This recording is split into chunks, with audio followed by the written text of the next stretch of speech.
علی بھائی اگلا سوال ہے، عموماً سننے میں آیا ہے کہ جس گھر میں فوتگی ہو وہاں 3 دن تک آگ جلانا منع ہے۔ اگر واقعی ہی یہ اسلامی حکم ہے تو اس میں کیا حکمت پوشیدہ ہے، اور ان 3 دنوں میں میت والے گھر کے اہل خانہ اپنے کھانے پینے کا انتظام کیسے کریں گے؟ میت پر سوگ کرنے کے حوالے سے قرآن و حدیث کی روشنی میں صحیح معلومات بیان کر دیں۔ دیکھیں جی، یہ جو پبلک میں مشہور ہے نا کہ 3 دن وہاں چولہا نہیں جلے گا، یہ اس طریقے سے نہیں تھا۔ یہ جامعہ ترمذی میں اور سنن ابی داؤد میں حدیث موجود ہے۔ نبی صلی اللہ علیہ وآلہ وسلم کے جب کزن سیدنا جعفر شہید ہوئے غزوہ موتہ کے اندر، یا جنگ موتہ کہہ لیں، تو آپ علیہ السلام نے اس موقع پہ فرمایا تھا کہ جعفر کے گھر والے لوگ غم کی کیفیت میں ہے تو تم ان کے لیے کھانے کا انتظام کرو۔ ظاہر ہے جس گھر کے اندر میت ہوگی ان کے لیے پھر باقی معاملات کو لے کے چلنا مشکل ہو جائے گا۔ یہ عوام میں جو مت مشہور ہے نا کہ 3 دن وہاں چولہا نہیں جلنا چاہیے، یہ واجب ہے کہ قریبی رشتہ دار ادھر کھانا بھیجیں گے، یہ اس طریقے سے نہیں ہے۔ بہتر تو یہی ہے کہ قریبی رشتہ دار دیں کہ وہاں کھانا نہ پکایا جائے۔ سوگ کا تعلق کھانے کے ساتھ نہیں ہے، سوگ کا تعلق زینت کرنے کے ساتھ ہے۔ اب اس گھر کے اندر چولہا تو نہ جل رہا ہو، ٹی وی چل رہا ہو،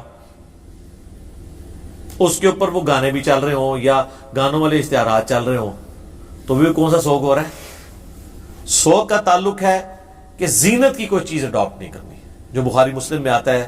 نبی علیہ السلام فرمایا جو عورت اللہ اور یوم آخرت پہ ایمان رکھتی ہے اس کے لیے حلال نہیں ہے کہ وہ کسی بھی میت پہ 3 دن سے زیادہ سوگ کرے سوائے اپنے خاوند کے۔ 4 مہینہ 10 دن کرے گی جو سورۃ البقرہ میں ہے، اور وہ بھی اگر وہ پریگنٹ ہے تو وہ وضع حمل ہونے کے بعد اس کا سوگ آٹومیٹکلی ختم ہو جائے گا، چاہے وہ پہلے ہو جائے چاہے وہ 5-6 مہینے بعد ہو، اس کی عدت اور سوگ دونوں ختم ہو جائیں گے۔ بخاری مسلم میں حدیث موجود ہے۔ باقی یہ عورت کے لیے آیا تو یہ مردوں کو بھی اسی میں شامل کیا گیا۔ عورت کے لیے اس لیے کہ عورت زیادہ سوگ کرنے میں ماسٹر ہوتی ہیں، رونے میں، چیخنے میں، اس لیے عورت کو ایمفسائز کیا گیا، مرد بھی اس میں شامل ہے۔ یہ نہیں ہے کہ یہ عورت سوگ کرے گی اور مرد نہیں کرے گا۔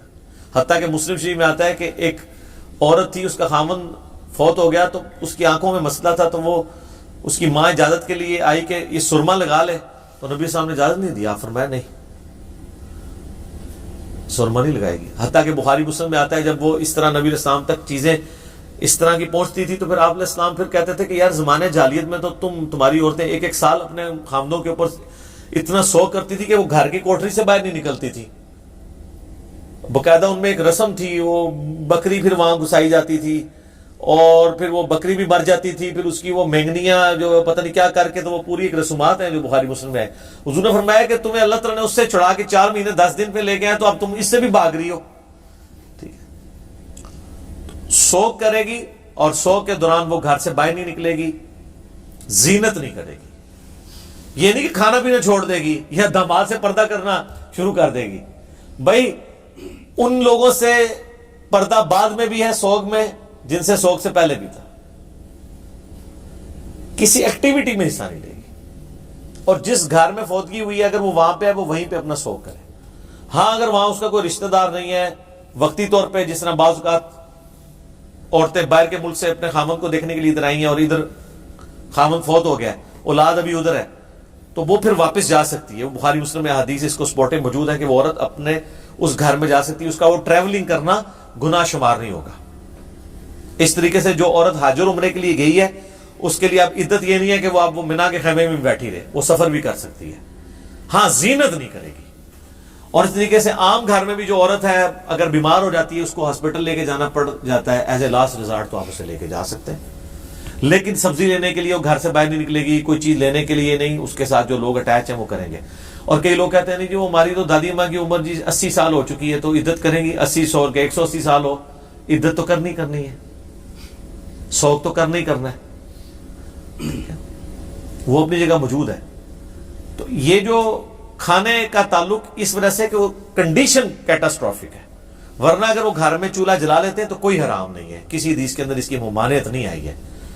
اور ویسے بھی آپ کیا چولہا تو آپ ویسے ہی نہیں لوگ جلاتے ہو، دیگ منگوانی پڑ جاتی ہے، اتنے رشتہ دار آ جاتے ہیں، تو چولہا تو ویسے آج کل کو نہیں جلتا، چائے وغیرہ کے لیے جلتا ہوگا، ادروائز تو اتنے رشتہ دار آئے ہوتے ہیں کھانا منگوانا پڑ جاتا ہے. بلکہ ابھی تو 40ویں کے باقاعدہ کارڈ چھپنے شروع ہو گئے ہیں. اخبارات میں تو اشتہارات پہلے آتے تھے, کارڈ بھی چھپتے ہیں. ایک اس طرح کی بدعات اور رسومات نے ایک غریب آدمی کا تو جینا مرنا ہی مشکل کر دیا. جینا تو مشکل تھا, مرنا بھی مشکل کر دیا. کئی ایک ایشوز کے ساتھ جو ہے نا وہ اٹیچ ہوئے میں. اچھا, سوگ میں یہ یاد رکھیے گا کہ یہ دو ٹرمز ہیں, سوگ اور عدت. اس کو سمجھ لیں. عدت ہے متعلقہ عورت. عدت کہتے ہیں ایسا پیریڈ جس میں وہ نیا نکاح نہیں کر سکتی. جو عورت طلاق یافتہ ہے, قرآن میں اس کی عدت آئی ہے 3 طہر, یعنی 3 دفعہ حیض آ کے وہ پاک ہوگی آلموسٹ 90 دن. وہ بھی اس صورت میں کہ جب اسے طہر میں پاکیزگی میں طلاق دی گئی ہو. اس لیے پاکیزگی میں طلاق دینی چاہیے. حیض میں دی گئی تو آپ کو اس کو رجوع کرنا پڑے گا اور وہ طلاق شمار ہوگی. بیوہ عورت کی عدت جو ہے وہ ہے 4 مہینے 10 دن. بیسیکلی وہ اس کا سوگ ہے. یہ سورۃ البقرہ میں آیا, بخاری مسلم میں ڈیٹیل موجود ہے.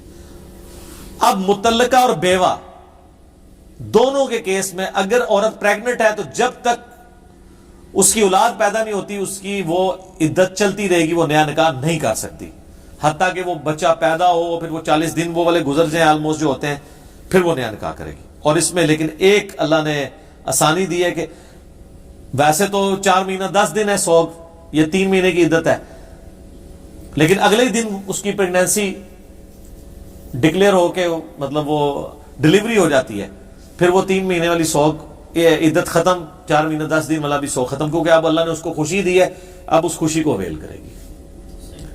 ابو داؤد ترمذی ابن ماجہ میں آتا ہے کہ جس عورت نے خلا لیا اس کی عدت 1 مہینہ ہے.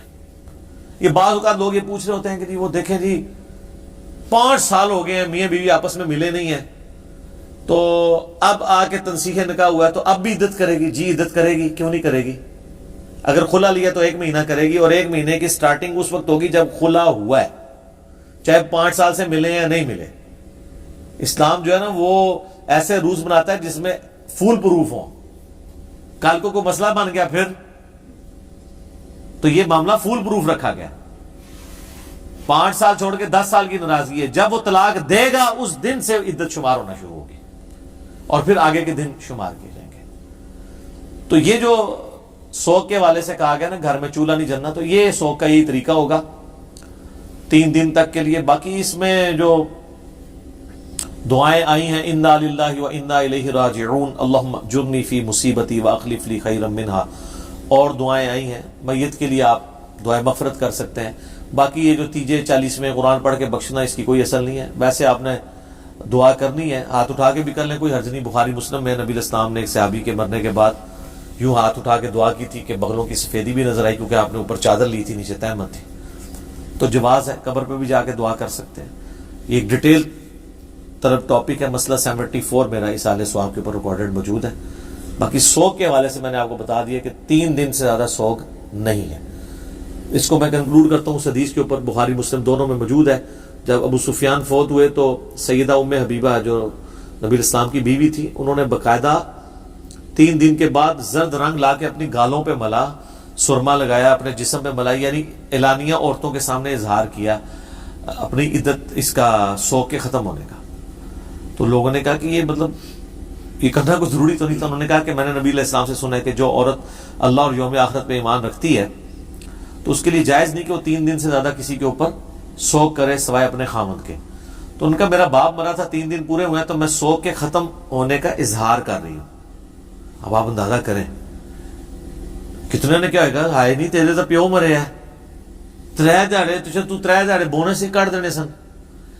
یہ صحابہ کرام کا ایٹیچیوڈ تھا کہ وہ جان بوجھ کے ایسا کام کرتے تھے جس سے امت کو میسج ملے کہ یہ صحیح دین ہے, یہ غلط ہے. مجھے بھی لوگ کہتے ہیں نا جان بوجھ کے ایسی ایسی گلاں کاٹ کے لے آتا ہے, وہ اس لیے نکالتے ہیں آپ کا دماغ کھولیں کہ یار یہ کیا ہو رہا ہے, دین تو یہ کہتا ہے آپ نے یہ بنایا ہوا ہے, دین میں تو یہ چیزیں اس طرح نہیں ہیں. اور یہ جو شادی بیاہ اور جو خوشی غمی کے جتنے مواقع ہیں اس پہ جو کچھ دین کے نام پہ ہو رہا ہے نا سر, اس کے خلاف بولنے والے کی تو ایسے کی تیسی پھیر دیتے ہیں, اور باقی موقع پہ لوگ کمپرومائز کر جاتے ہیں, اس موقع پہ نہیں کرتے ہیں. اب ظاہر ہے کہ وہ آپ کے دوست پکڑ کے 2 بڑے بڑے گلاب کے پھولوں کے جناب وہ لے آئے ہیں قبر کے اوپر پھینکنے کے لیے لفافے, ادھر کے کوئی بول دے یہ ثابت نہیں ہے, تو آپ سمجھیں گے اس وقت کیا ہوگا. حالانکہ جو بول رہا ہوگا وہ تو صحیح بات کر رہا ہوگا، لیکن ان لوگوں میں حوصلہ نہیں ہے اور کہتے ہیں نہیں ہم نے تو آج تک نہیں سنا. تسی رہی جاہل ہیں جو تسی کو تو سننا سی. ٹھیک ہے، ایک بندہ پوری زندگی جو ہے وہ بھینس کا دودھ دھوتا رہا کسی گاؤں کے اندر، اس کو اب کیا پتا کہ آئی فون کیا ہوتا ہے. اور ویسے آج کل والوں کو تو پتا چل گیا ہوا ہے. ٹھیک ہے، تو جو آپ کی فیلڈ نہیں آپ خواہ مخواہ کیوں بات کر رہے ہیں؟ آپ علمی بات کریں کہ بتائیں کہاں لکھا ہوا ہے، ہم اس کو فالو کریں گے. اس کی بجائے اس قسم کی باتیں کرنا یہ بالکل غلط ہے. اسی طریقے سے یہ بھی یاد رکھیے گا، بخاری مسلم میں حدیث ہے، نبی علیہ السلام نے فرمایا کہ میت پہ جو چیخو پکار کیا جاتا ہے یا نوحہ کیا جاتا ہے تو اس کی وجہ سے اس میت کو عذاب دیا جاتا ہے. اس کی پھر تشریح سیدہ عائشہ نے کی کہ اس وجہ سے عذاب کیا جاتا ہے کہ اس نے اس کی تربیت نہیں کی تھی اپنے پچھلوں کی. اگر انہوں نے تربیت کی پھر اس کو نہیں عذاب دیا جائے گا کہ بھئی تم نے میرے مرنے کے بعد یہ میرے ساتھ نہیں کرنا. تو اس طرح میت کے اوپر سوگ جو 3 دن کا ہے اس میں بھی بین نہیں ہے، اونچی آواز سے رونا نہیں ہے، گریبان چاک کرنا نہیں. بخاری مسلم میں کئی احادیث ہیں، نبی علیہ السلام فرمایا کہ میری امت یہ جاہلیت کے کام نہیں چھوڑے گی، اور وہ آج تک چل رہے ہیں. تو چاہے ماتم ہو چاہے نوحہ ہو، اس طرح کا نوحہ جس میں آواز بلند کی جائے کسی میت کے اوپر، یہ غلط ہے، بالکل حرام ہے. اسلام میں اس کی کوئی گنجائش نہیں. ٹھیک ہو گیا؟ جزاکم اللہ خیر.